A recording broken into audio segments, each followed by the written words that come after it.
कुंडली के षष्ठ भाव में राहु आपको किस प्रकार से फल देंगे, यानी कि षष्ठ भाव में राहु का प्रभाव। अक्सर कुंडली के षष्ठ भाव में राहु शत्रुहंता बनाता है।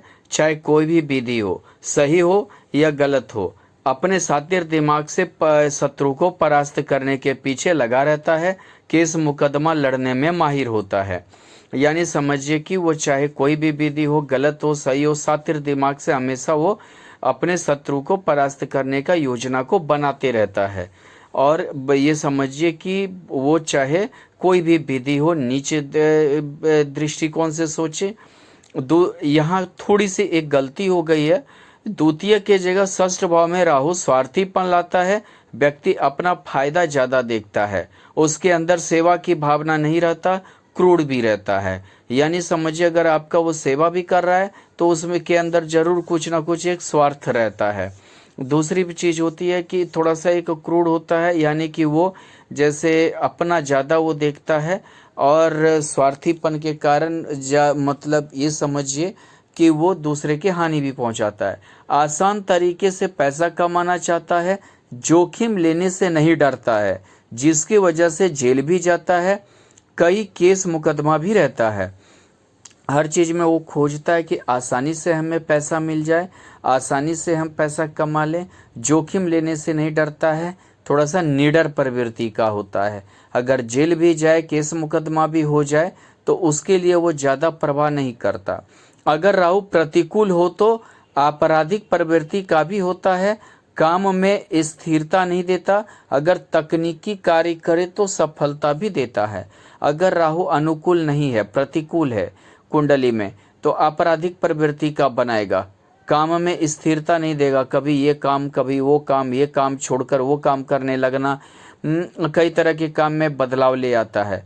तकनीकी काम करने में थोड़ा बहुत राहु सफलता देता है। पाप ग्रह थोड़ा तकनीकी काम ज़्यादा करवाते हैं, इसलिए थोड़ा सा जैसे फोटो कॉपी हो गया। राहु के साथ सूर्य की युति इज्जत मान प्रतिष्ठा को धूमिल करता है। सरकार से परेशानी होती है। गठिया रोग, कमर दर्द, हड्डी में कमजोरी उत्पन्न करता है। अगर राहु यहाँ सूर्य के साथ षष्ठ भाव में युति बना रहा है तो जाहिर सा बात है सूर्य ही इज्जत मान प्रतिष्ठा को बढ़ाता है और राहु के साथ ये इज्जत मान प्रतिष्ठा को हमेशा घटाता है, अब धूमिल हो जाता है। सरकार से परेशानी, सूर्य जो है सरकार का प्रतिनिधित्व करता है, ग्रह का राजा है, और तो परेशानी उत्पन्न होता है, जैसे छापा मारना, जैसे जो है इनकम टैक्स, सेलर टैक्स, ये सब की परेशानी होना।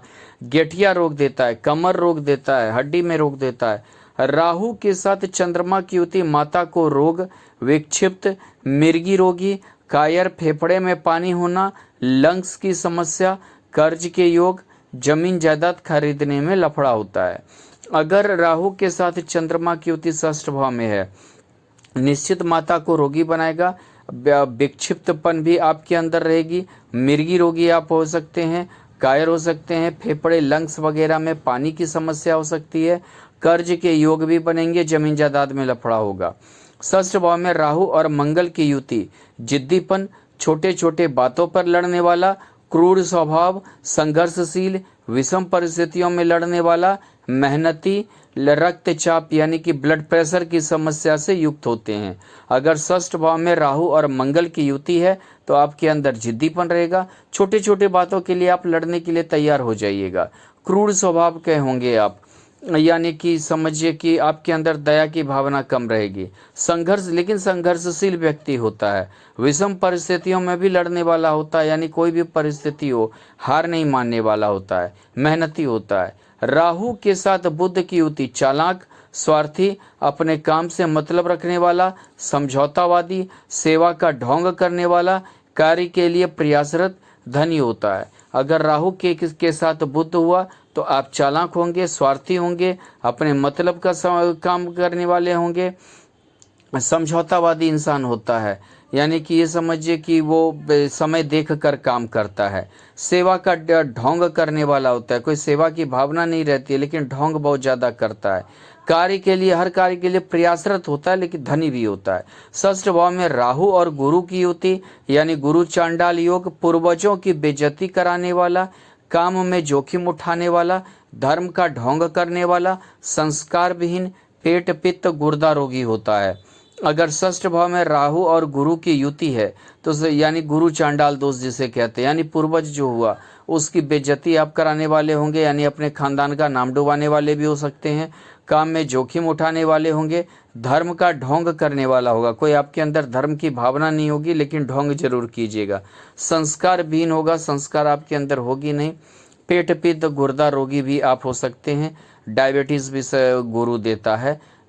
राहु के साथ शुक्र की युति अय्यासी में खर्च करने वाला, नीच स्त्री के पीछे धन बर्बाद करने वाला, रिश्तेदारों से मनमुटाव, पत्नी से मतभेद, तलाक के केस होना, दिवालिया होता है। राहु के साथ अगर शुक्र की युति है तो आप अय्यासी में ज़्यादा पैसा खर्च कीजिएगा, नीच स्त्री के पीछे जरूर भागिएगा, वेश्यावृत्ति की ओर जाइएगा, रिश्तेदारों से मनमुटाव रहेगा, पत्नी से भी मतभेद रहेगा, तलाक के केस होंगे, दिवालिया आप हो सकते हैं।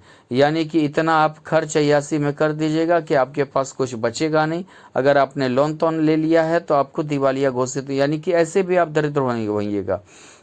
राहु का शनि के साथ युति आपराधिक प्रवृत्ति, छोटे कामों से तरक्की करना, चोरी करना, भ्रष्ट होना, घर से दूर रहने वाला, केस मुकदमों से युक्त जेल यात्रा, कृपिन लेकिन हिम्मत वाला मेहनती होता है। अगर राहु के साथ शनि षष्ठ भाव में युति है तो आप आपराधिक प्रवृत्ति के हो सकते हैं, छोटे मोटे जैसे कबाड़ का काम, लोहे का काम, ये छोटा मोटा जो है काम से आप काफ़ी ज़्यादा तरक्की कर सकते हैं। चोरी चोरी की भी भावना रहेगी क्योंकि दोनों पाप ग्रह है, रात्रि बलि ग्रह है, एक्टिव रात में ज़्यादा होता है, व्यक्ति चोरी वगैरह भी कर सकता है, भ्रष्ट होंगे। षष्ठ भाव में राहु का अष्टमेश के साथ युति लंबे समय के लिए रोगी बनाता है। अगर षष्ठ भाव में अष्टमेश और राहु की युति है तो आप लंबे समय के लिए रोगी हो सकते हैं। कोई ऐसा डिजीज या रोग होगा जो लंबे समय के बाद ही ठीक हो या जिंदगी भर रहे ना भी ठीक हो, ऐसा भी हो सकता है। जैसे मंगल साथ में रहा तो ब्लड प्रेशर कभी ठीक नहीं होता है, गुरु साथ में राहु का षष्ठ भाव में रहा तो डायबिटीज नहीं होता है। लग्नेश और राहु की युति षष्ठ भाव में स्थित होना तो परेशानी उसका पीछा नहीं छोड़ती, एक परेशानी हल नहीं होता तब तक दूसरा आकर खड़ा हो जाता है। ऐसे जातक बीमार भी रहते हैं। अगर लग्नेश के साथ राहु की युति आपका षष्ठ भाव में है तो ये समझिए परेशानी आपका पीछा छोड़ेगी नहीं, एक आप परेशानी से हल किए, दूसरा आप तब परेशानी तैयार हो जाएगा। ऐसे में आप थोड़ा षष्ठ भाव बीमारी का भी भाव है, लग्नेश हमारा शारीरिक प्रारूप है तो आप थोड़ा बीमार भी रहेंगे, शरीर से भी कमजोरी आप में आएगी। षष्ठ भाव में राहु और द्वादशेश की युति हो तो जातक को कर्जदार और दिवालिया बना देता है। यानी षष्ठ कर्ज का भाव है, द्वादशेश यानी खर्च का भाव है, यानी समझिए आपको कर्जदार और दिवालिया दोनों बना देगा ये षष्ठ भाव में राहु और द्वादशेश की युति। हालांकि बीमार भी करता है लेकिन ये ज़्यादातर कर्ज और दिवालिया की ओर ज़्यादा ले जाता है, और ऐसे में यदि शुक्र रहा तो और जल्दी। द्वितीय एस अगर राहु के साथ युति में षष्ठ भाव में स्थित हो, व्यक्ति धन के लिए जूझता रहता है, दिया हुआ कर्ज वापस नहीं मिलता, कोई स्थिर कमाई नहीं होती है। द्वितीय एस अगर राहु के साथ षष्ठ भाव में है तो आप धन के लिए जूझते रहेंगे, हमेशा कुछ ऐसा कारोबार आप नहीं कर पाएंगे जिससे कि आपको धन का एक स्रोत एक बढ़िया हो। दिया हुआ कर्ज वापस नहीं मिलता, अगर आप किसी को पैसा दिए हैं तो आपको कभी वापस नहीं मिलने का योग रहेगा। कोई स्थिर कमाई नहीं होती है, यानी कि आपकी कोई एक स्थिर कमाई नहीं होगी, कभी बहुत ज़्यादा आ गया कभी बहुत कम आ गया। बिजनेस भी आपका ऐसा रहेगा जैसे मौसमी बिजनेस चल रहा हो आपका, जिसमें कभी आ गया कभी नहीं भी आया, हमेशा यही योग बना रहेगा। और द्वितीय भाव धन का है तो धन के स्रोत हमेशा आपके पास कम ही रहेंगे।